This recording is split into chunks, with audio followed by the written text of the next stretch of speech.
Assalamualaikum warahmatullahi wabarakatuh. Selamat berjumpa lagi di channel Jas Merah. Dalam kesempatan kali ini, saya akan menjelaskan tentang biografi Imam Syafi'i bagian yang kedua.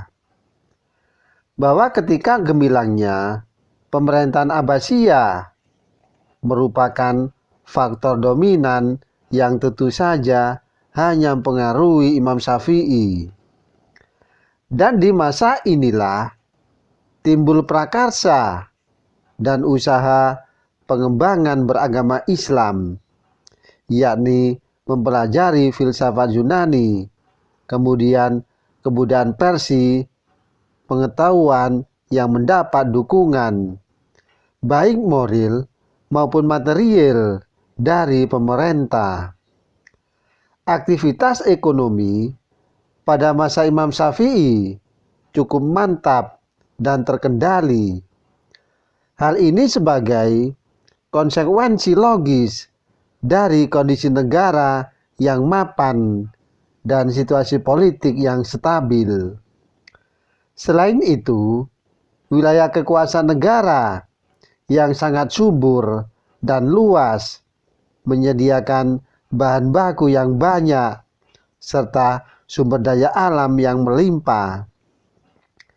Dan kondisi sosial umat Islam pada masa itu yang kekuasaan wilayahnya membentang dari Spanyol di barat sampai ke India di timur, terorganisir di bawah panji Islam sebagai komunitas dan kebangsaannya.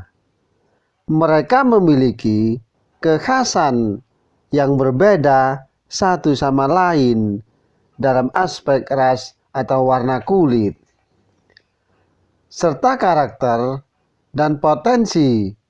Masing-masing mempunyai tradisi dan adat kebiasaan serta kecenderungan berpolitik. Komposisi masyarakat Islam waktu itu terdiri dari suku Arab, India, Cina, dan lainnya. Serta ada yang menganut faham Sunni, Syiah, dan kafir dhimmi. Dan cukup banyak karya-karya Imam Syafi'i, baik dalam bentuk risalah maupun dalam bentuk buku. Al-Qadhi Imam Abu Hasan Ibn Muhammad Al-Maruzi mengutip bahwa Imam Syafi'i menyusun 113 buah buku tentang tafsir, fikih, adab, dan lain-lain. Dan kitab-kitab karya Imam Syafi'i dibagi oleh ahli sejarah menjadi dua bagian. Yang pertama ditulis oleh Imam Syafi'i sendiri, seperti kitab Al-Um dan Ar-Risalah. Dan yang kedua ditulis oleh murid-muridnya, seperti Mukhtasar Al-Muzani dan Mukhtasar Al-Buwaiti.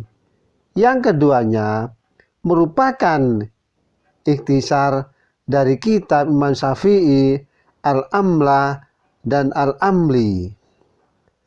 Dalam pandangan Imam Syafi'i, ilmu pengetahuan sangat berharga sekali, lebih mulia dan lebih mahal dibandingkan dengan segala apa yang ada di permukaan bumi ini. Dalam hal ini, ia mengatakan dalam satu syair, pengetahuan ibarat binatang buruan yang harus diikat dengan dicatat. Lekas ikat erat-erat, satu kebodohan berburu rusa di hutan setelah dapat dilepaskan.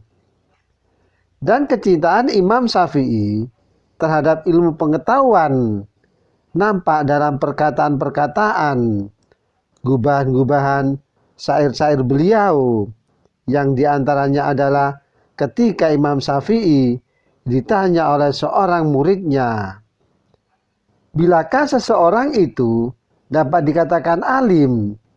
Kemudian beliau menjawab, apabila ia telah menuntut ilmu pengetahuan, lalu ia mengerti akan ilmu itu dengan sesungguhnya, lalu menuntut semacam ilmu yang lain dan mengerti dengan sesungguhnya, maka pengetahuan yang dituntutnya itu ketika itulah menjadi alim.